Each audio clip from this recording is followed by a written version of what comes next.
Bismillahirrahmanirrahim. Assalamualaikum warahmatullahi wabarakatuh. Jumpa kembali Sobat MBTA Farm ya, bersama saya Aris Cupang. Pada kesempatan kali ini teman-teman, saya mau sharing ya gimana caranya supaya cacing sutra bisa awet ya. Nanti saya akan kasih lihat ya kepada teman-teman gimana caranya, apa yang saya lakukan di farm atau galeri supaya cacing sutra yang ada banyak ya, karena untuk kebutuhan galeri itu bisa aman, bisa nggak cepat mati. Nah, silahkan teman-teman simak terus video ini, jangan di skip-skip ya. Dan jangan lupa sebelumnya teman-teman ya yang belum subscribe, untuk subscribe channel MBTA Farm, dan jangan lupa untuk share kepada teman-teman lainnya agar bisa bermanfaat.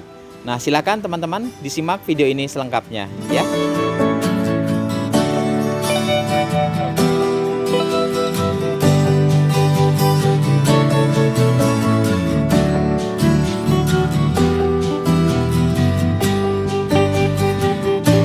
Ya, Sobat MBTA Farm, ini Sobat MBTA Farm bisa lihat ya di layar video teman-teman, sudah terlihat ada banyak cacing sutra ya.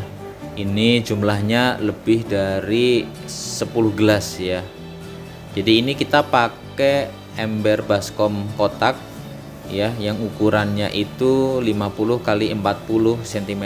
Jadi sama dengan ember baskom kotak yang saya pakai buat lubukan di rumah ya, di farm.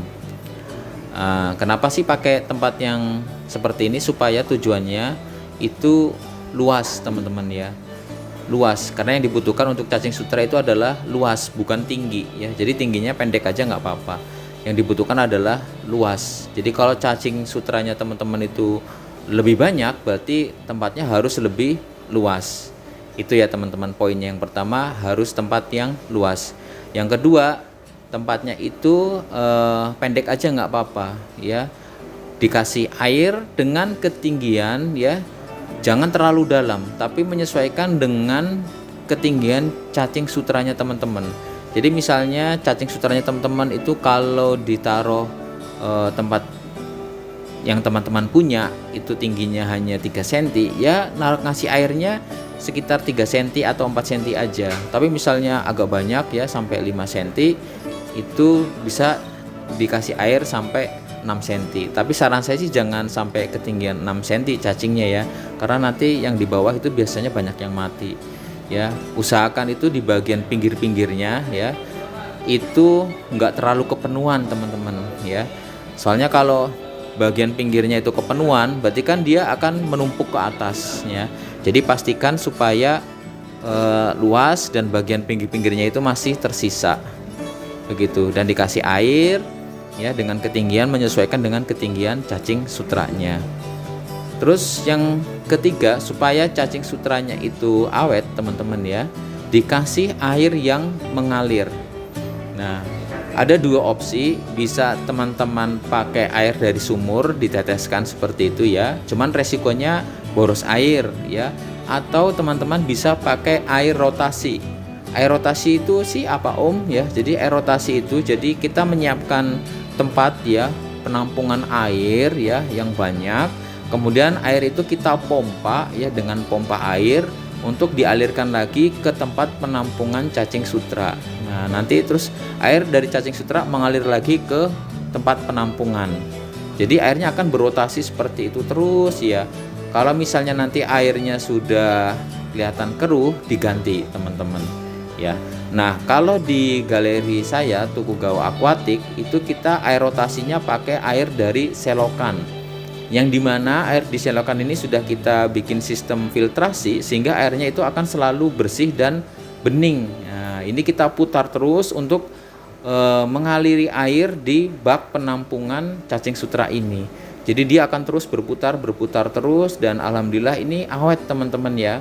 Bisa sampai 2 hari 3 hari itu tetap segar cacing sutranya.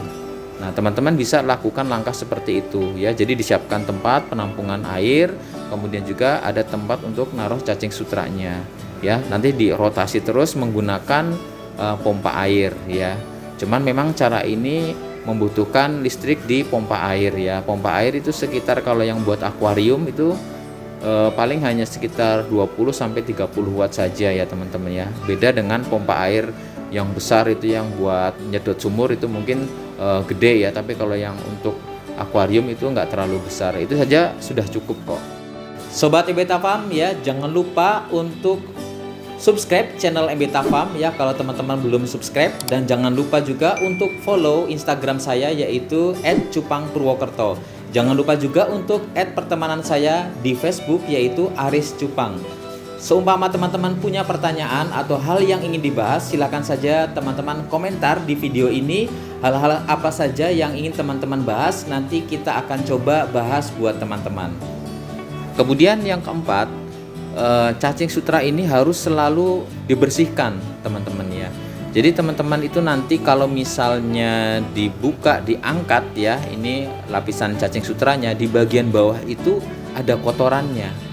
Nah, jadi teman-teman angkat balik, kemudian kotorannya teman-teman ambil buang ya. Itu adalah kotoran dari cacing sutra tersebut. Ya ibaratnya ikan kan itu ada kotorannya juga ya, pupnya. Nah, ini pupnya dari cacing sutra. Itu yang bikin airnya cepat keruh. Makanya harus rutin sering-sering dibersihkan. Biasanya kalau di galeri itu tiap 8 jam sampai 10 jam itu selalu kita angkat, kemudian kita bersihkan bawahnya untuk dibuang kotorannya. Kita harus rajin untuk melakukan hal ini supaya airnya itu tetap bersih sehingga tidak mencemari cacing sutra yang masih segar, yang masih hidup. Kemudian nanti kalau misalnya teman-teman mau ngambil ya, teman-teman itu ngambilnya ambil wadah ya, bisa pakai saringan atau wadah yang lainnya. Kemudian teman-teman sediakan garpu ya, teman-teman nanti nyerokinnya itu ambil aja yang bagian paling atas menggunakan garpu ya. Silakan mau pakai garpu besi atau garpu plastik silakan aja, atau mau pakai garpu stainless ya silakan aja, bebas. Intinya pakai garpu itu kita untuk mengambil cacing sutra yang ada di bagian atas ya, sehingga kan kalau ada kotorannya di bawah itu nggak keudek gitu ya, supaya kotorannya itu nggak keangkat kemana-mana. Jadi kalau kita ambil bagian atasnya aja, itu cacing sutranya tetap bersih dan segar.